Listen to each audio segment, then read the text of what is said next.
In chapter 14, we're going to learn all about uncollectible accounts. And if you recall, we learned about, from chapter 10, selling things to people on account, which means we sell something, they buy it now, and they pay us later. But what happens when they can't pay us or don't want to pay us? So for this chapter, we're going to basically learn how to calculate and record an estimate of the amount of the accounts receivable that will be uncollectible. So we're going to learn and be able to explain the purpose of the allowance method for recording losses from uncollectible accounts, estimate uncollectible accounts expense, and record the adjusting entry for these uncollectible accounts. So chapter 14-1, we're going to do those things. If you notice in the PowerPoint and in the notes, there's a lot of new vocabulary. So just definitely check those vocab words out, both in this PowerPoint and in the notes. I'm also going to share just real quick the notes at the beginning.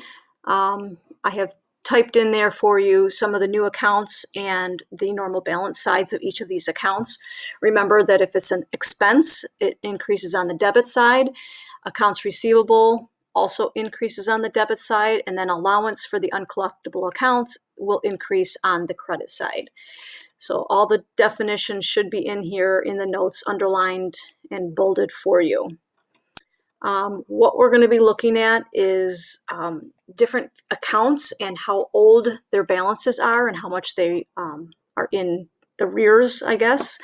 So something like this green chart right here is what we're going to be doing in Applia. So the age group is current balance and what is owed and how many percentage of people don't pay those bills. And then once it's 1 to 30 days late, the percentage goes to 4% in this example. If it's 31 to 60 days late, 12% is uncollectible. 61 to 90 days, 30%. Usually if it's over 90 days, 80% is going to be uncollectible. So that's what this chart is referring to.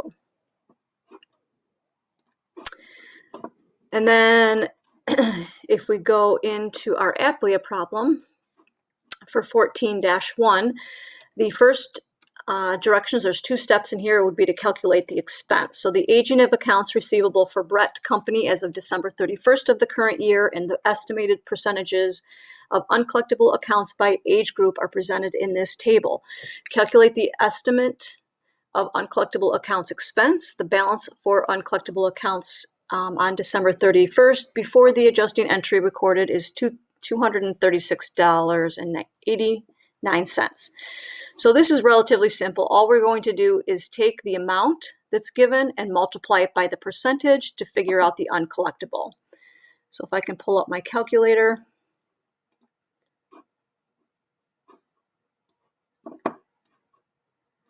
The first one, we're just going to take the $16,485.18 and multiply it by 2%.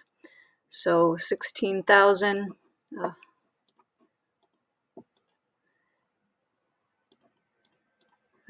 5.18 multiply. Remember to move the decimal over 2, so it's 0.02% or 0.02.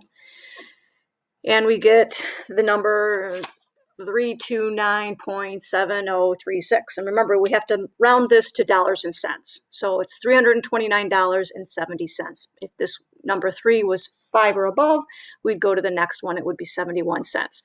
So the answer, $329.71. And you're going to continue to do that for the 1 to 30 days late, taking the $12,489.05 multiplied by 4%, the next one by 8%, the next one by 20%, and the last one by 70%. So go ahead and do all of those and then come back to check your answers with me. So here are the answers to those uncollectible amounts. Just check your answers with mine to see if you did the multiplication correctly.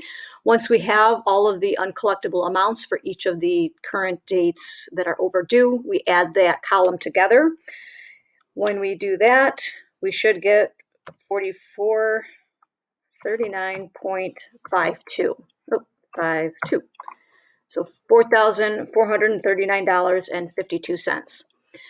Up in the directions, it did give us right here the before the adjusting entry recorded the balance of the uncollectible. So that was the $236.89. So that number gets plugged in here. 236.89.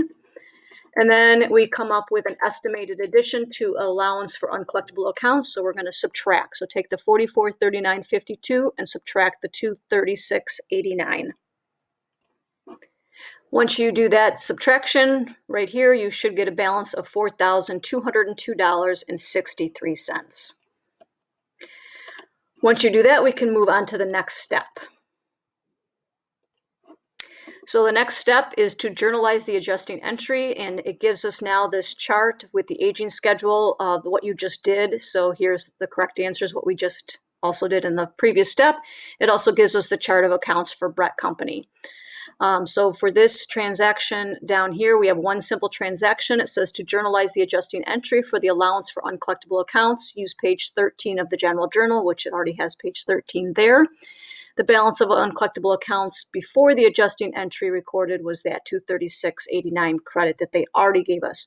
That really doesn't matter for this particular transaction.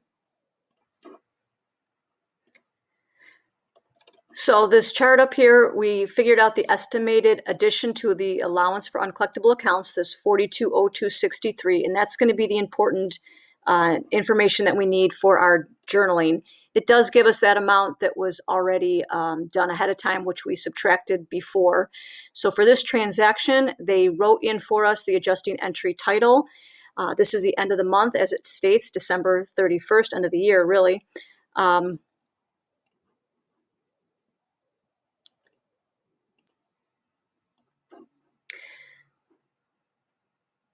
So right here is the date again, the December 31st. We have the account or uncollectible accounts expense is our debit for the amount given in our what we calculated up here above in that chart, the $4202.63. And then we have to credit the allowance for uncollectible accounts, which is that same amount. So our debits equal our credits in that particular transaction. So that concludes the 14-1 work together. Go ahead and finish the 14-1 together and then do the on your own.